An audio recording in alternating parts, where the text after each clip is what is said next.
SR-71 was in the air. 3, I believe.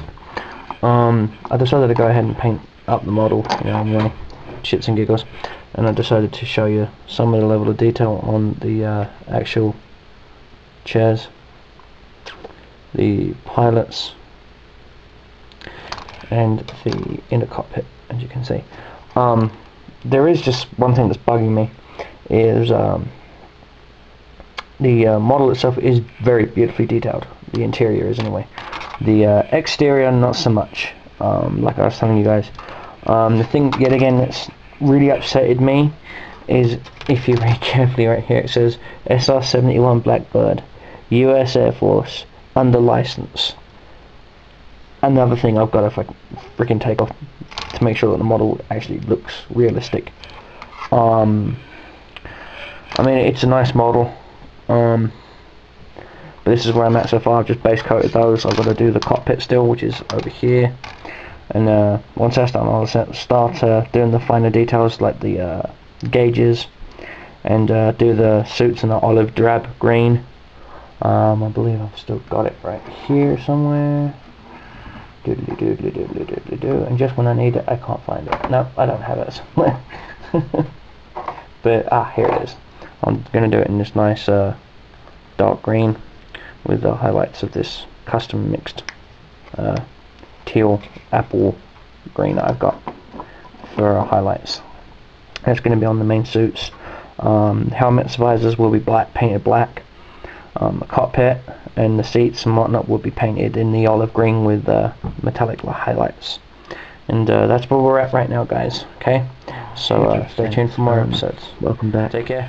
Bye -bye. I did a little bit of research as I was post-editing some other episodes in this series, and came to my attention that the pilots of the SR-71 actually didn't have olive drab green flight suits like the British RAF or other countries. Their pilot suits were actually a baby poop brown / or neon orange, in case they had to bail out in the upper atmosphere. They're actually space shuttle suits from the 1970s that was retrofitted to be used in the plane. I didn't know that. So you learn something new every day. I'll be posting some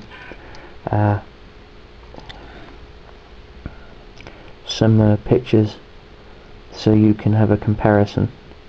Okay guys, just a small little update as to what I'm doing. I'll most likely edit this into a different picture, into a different episode, so just stay tuned. And I may actually use it as an outtake video instead, so see this probably in a bloopers section or something. But as you can see, I am actually almost done with the chairs. I've done some high details on both the control mechanisms. I do have some photographs of that. I also have archival photographs of the interior of the plane, and so I will be doing the interior to match it. And I know what you're thinking. You're thinking, well, no one's really going to see the interior because of the cockpit and whatnot. But I will know. I will know that this model is as accurate as I could get it, and that's what I'm going for here. Now I'm going for accuracy. And I know a lot of people are going, well, it's just a model kit, Dan. You know, you don't need to go for accuracy. For my personal record, I do. And I know a lot of you are going to probably be leaving me comments of, why are you painting models that still have really bad flashing on them? Well, the reason why I'm painting them is so that once I remove the flashing, I only have a little bit of touch-up to do. I don't have a complete model to paint that's off the sprue, can be dropped or lost or broken or damaged in any other way. I actually have it still on the sprue, so technically I haven't assembled the model at all yet. I'm just getting the interiors done so that it actually speeds up the assembly process, and it actually speeds up the model construction time by about 30 or 40%. And you know, I'll probably turn this video into a little rant while I'm painting.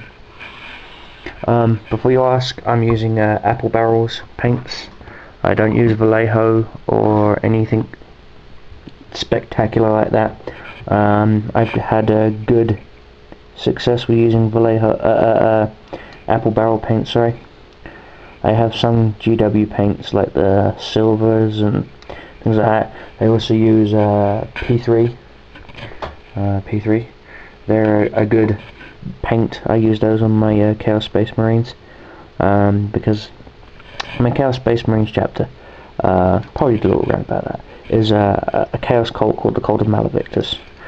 And unlike most other Chaos armies, I don't like the current Chaos Codex because we don't have cultists. I know it's finicky and it's nitpicky and all that fun stuff, but damn it, I like my cultists. Yet the thing that really messes with my head is Forge World still put out all these great models. Don't get me wrong, the models aren't subpar. The models are actually pretty nice. I've actually held a few of the Renegade models in my hands, and you know, I've even painted a few for some friends, and they're actually pretty darn good models. It's just you can't use them because there's no official rules. I mean, yes, granted, you could buy one of the Forge World books that they've got, and we're at the 5-minute mark. Holy cow! You know, you could buy one of their Forge. Sorry about the video, guys. I'm just trying to set up the tripod. You could buy, you know, one of the Forge World books and all that fun stuff, but you can't be guaranteed that it's tournament legal. And I know a lot of people are thinking, well, it's, you know, it's Forge World, it has to be tournament legal. No, not true. I have been to tournaments where people have expected a Forge World ruling on certain vehicles and been denied by GW senior staff. You know, they said, no, I'm sorry, but this is to the codex, not to anything else. And so that's got me really upset right now, is Chaos don't get cultists, nor do Gene Stealers. I remember way back in the day there was a Gene Stealer cult. Now some of you older players will probably remember the Gene Stealer cults, and some of you newbies will be going, well, Gene Stealers had a cult. Yes, Gene Stealers had a cult, and Gene Stealer cult army was actually pretty scary. Their models weren't exactly cheap, but they weren't exactly cheesy either, and they always just give me a run for my money. And yeah, it's just, so I used 3rd edition where Chaos can still take cultists. Unbeknown to most players is, once a codec has been released, the old edition codexes are still viable. You can still use the older codexes. You have to get prior permission from your opponent and written permission from the tournament organizer or store owner, saying that yes, you may use the older codex, or no, you have to use the current codex. I luckily am the sole proprietor of our local gaming group. I'm like the guy in charge, and I know it sounds, you know, pulling strings, but I have the 3rd edition codex, and I still use it, and I still take cultists. Currently there's still Imperial Guardsmen painted in my my family colours and whatnot, but they're currently just proxied, so that when I get around to financially getting around to it, I will be purchasing some Renegade models, true Renegade models, and making me a Chaos Cult army using 3rd edition codex. And some of the players I played against, I played against my friend Dylan. He didn't mind. He actually found it quite fun against his Blood Angels. Until my Nurgle Confessor summoned a Greater Demon. And he didn't really like it because my Greater Demon and Nurgle just chewed through his Reluctant Strike Force. And yeah, it got pretty nasty pretty quick. And I'm just, more of a little rant while I'm painting. But that's what I do. I use the 3rd edition codex. The current codex, the current Chaos Codex, is, well, a huge freaking letdown, to be honest with you. I find it greatly disgusting, and also now the Grey Knights came out, and the Grey Knights are the shit, and, well, the new Chaos Codex is supposed to be coming out pretty soon, and some are saying later this year, some are saying, August time, and that they're going to have specialized units that can kill Grey Knights. So that'll be interesting to see. I doubt it though. There was also a rumor floating around on some websites about a new special character that Chaos have, where he's actually an apothecary, and he can take fallen Space Marines, and on a roll of I think they said it was a roll of 4 plus. Don't quote me on that. 4 plus. He converts fallen Space Marines to Chaos Space Marines.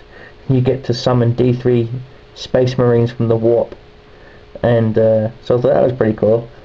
Kind of like the birthing Tyranid Hermagaunt combo. Also, I've been playing a lot of Dawn of War 2 Retribution. I'm just digging the whole Last Stand thing. 3 people, have to work as a team to beat endless waves, and oh man, I mean, the furthest I've got so far is wave 20, and the Chaos Lord came out and just stomped us. Wave 16 is interesting when you get the doppelganger clone of you that comes out using your war gear and your skills, and so you always want to have a tactic of how to defeat yourself, but at the same time hope that the computer doesn't come up with that tactic too. So it's kind of 50-50 right there. And we are at the 10-minute mark, so I'm going to end it here, and I will see you guys in the next episode where I will be assembling the cockpit. So take care guys, peace and love and respect. See you all next part. Bye bye.